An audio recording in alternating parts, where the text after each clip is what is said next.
जी, हम बात कर रहे हैं वाटर के केमिकल रिएक्शन के हवाले से। आज जो हमारे पास टॉपिक है वो है जी chemical reaction of water with non metal. यानी नॉन मेटल जो हमारे पास होती हैं, जब वाटर उनके साथ रिएक्शन करता है तो हमारे पास क्या प्रोडक्ट बनता है, इसी चीज को हम क्या करेंगे जी इस वीडियो के अंदर इलेबोरेट करेंगे। वाटर आप तो जानते हैं कि वाटर का फॉर्मूला होता है जी H2O, इसको रिप्रेजेंट करते हैं। और जो नॉन मेटल्स होती हैं वो यूजुअली गैस फॉर्म के अंदर होती हैं। और अगर पीरियोडिक टेबल के अंदर हम इसको आपको दिखा दें कि जो हमारे पास नॉन मेटल्स होती हैं वो किस फॉर्म के अंदर होती है और कहाँ कहाँ पे उनको हमने प्लेस किया हुआ है, तो यहाँ पे हम पीरियोडिक टेबल ले आए। ठीक है जी, इसके अंदर जो आपको लाइट ब्लू कलर नजर आ रहा है ये सारी की सारी क्या है जी नॉन मेटल है। इसमें हाइड्रोजन भी इंक्लूड है। ठीक है जी, इधर से कार्बन, नाइट्रोजन और इधर से ये तमाम जो गैसेज हैं नोबल गैसेज, यानी 8A ग्रुप, 7 हैलोजन गैसेज हो गई। ठीक है जी, ये सारी की सारी हमारे पास ऑक्सीजन, सल्फर हो गया, ये सारी हमारे पास क्या मौजूद हैं जी नॉन मेटल्स मौजूद हैं। ठीक है जी, इनको यानी हाइड्रोजन को समेत ये सारी की सारी क्या है जी, यहाँ पे मैं लिख देता हूँ, ये हमारे पास नॉन मेटल्स हैं। ठीक है जी, यूजुअली किस फॉर्म के अंदर होती है जी, गैस फॉर्म के अंदर होती है। चंद एक जो है वो सॉलिड स्टेट के अंदर भी एग्जिस्ट करती हैं, जैसे कार्बन वगैरह हो गई हमारे पास। ठीक है जी, और इसी तरह से अब हम बात करेंगे कि इनमें से ही कोई मेटल हम चूज करेंगे, उसका रिएक्शन करवाएंगे किसके साथ जी, वाटर के साथ, और देखेंगे हमारे पास क्या रिजल्ट बनता है।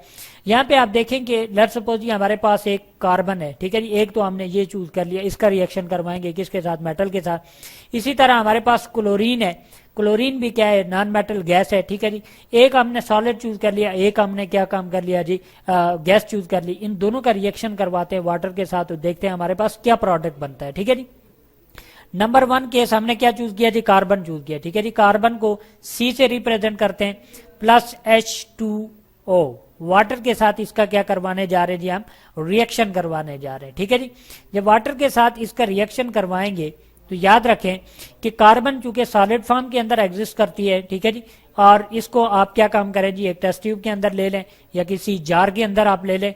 ठीक है जी, और फिर क्या काम करें जी, इसके अंदर वाटर डाल दें जो कि लिक्विड फॉर्म के अंदर मौजूद है।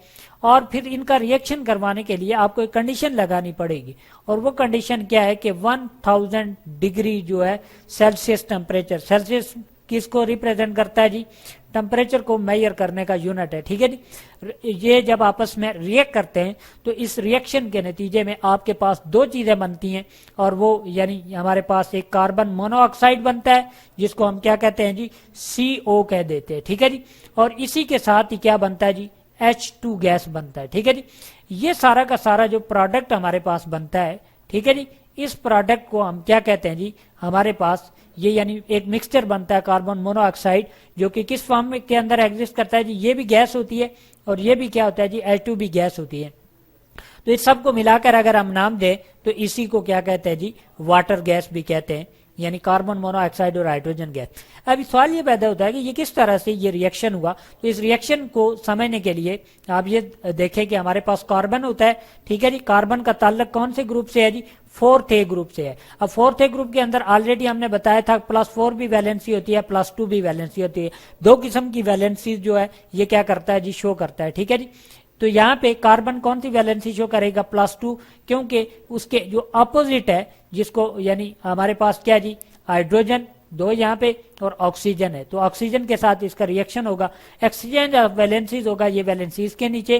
ठीक है जी, और ये वाली वैलेंसी इसके नीचे। ठीक है जी, तो ये हमारे पास क्या बन जाएगा, C-2, ठीक है जी, O+2, ये वैलेंसी एक दूसरे को कट कर देंगी तो ये हमारे पास क्या बन जाएगा, CO बन जाएगा। ठीक है जी, ये हमारे पास CO बन गया।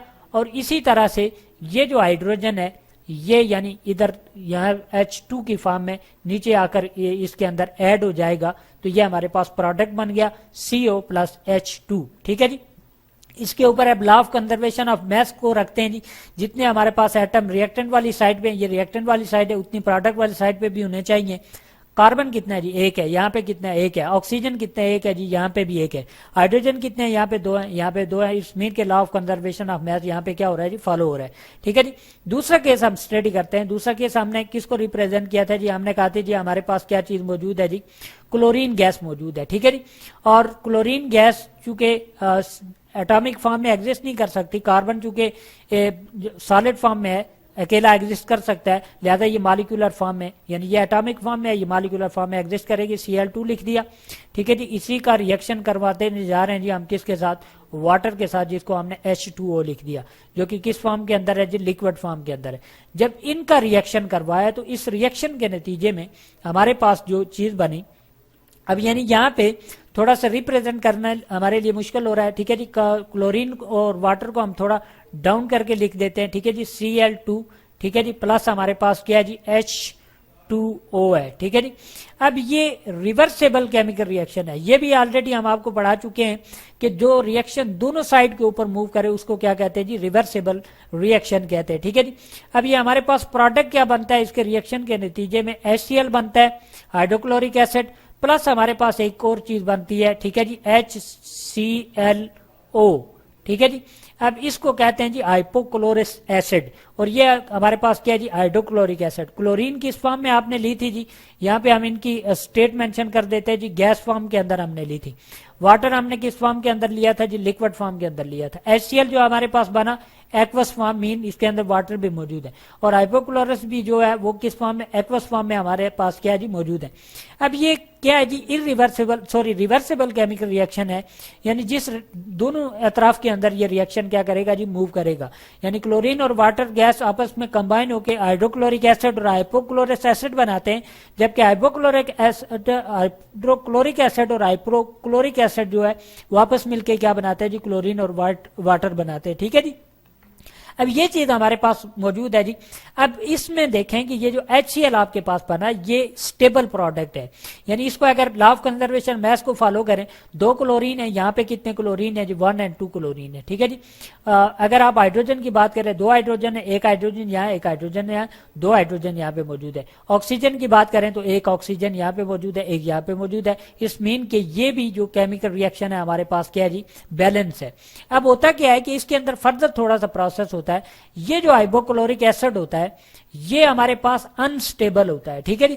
अनस्टेबल मीन कि ये फर्दर डिवीजन के अंदर जाता है और 2 प्रोडक्ट बनाता है, एक HCl बनाएगा जो कि स्टेबल प्रोडक्ट बनेगा, और एक यानी ये जो ऑक्सीजन है, ऑक्सीजन को लिबरेट कर देगा, जो कि किस फॉर्म के अंदर है जी, गैस फॉर्म के अंदर लिबरेट करेगा इसको, ठीक है जी। और ये एटॉमिक ऑक्सीजन है, आपको ऑलरेडी पढ़ाया था कि नेसेंट ऑक्सीजन या नेसेंट जो हाइड्रोजन होती है वो ज्यादा रिएक्टिव होती है, ठीक है जी। लिहाजा जो ही इसके साथ यानी एक और ऑक्सीजन जो है वो शामिल हो जाएगी, यानी इसको अगर मैं प्लस एक और ऑक्सीजन इसी तरह एटॉमिक ऑक्सीजन ले आऊं तो ये क्या काम करेगी, एकदम ऑक्सीजन के साथ रिएक्ट करेगी, और इस रिएक्शन के नतीजे में हमें क्या दे देगी, O2 का मॉलिक्यूल देगी, मॉलिक्यूलर ऑक्सीजन बन जाएगी। इस तरह से ये हाइपोक्लोरिक एसिड भी बाद में किसके अंदर कन्वर्ट हो जाता है जी, हाइड्रोक्लोरिक एसिड, और ऑक्सीजन गैस ये क्या करता है जी, डोनेट करता है। तो 2 रिएक्शन पड़े, दोनों रिएक्शन के अंदर हमने देखा कि जो नॉन मेटल्स हैं, नॉन मेटल कौन सी है हमारे पास, एक कार्बन नॉन मेटल है, दूसरी हमारे पास क्लोरीन गैस नॉन मेटल है। दोनों ने जब रिएक्शन किया तो रिएक्शन के नतीजे में हमें डिफरेंट प्रोडक्ट दिए, और उनको हमने क्या किया जी, यहाँ पे मेंशन किया।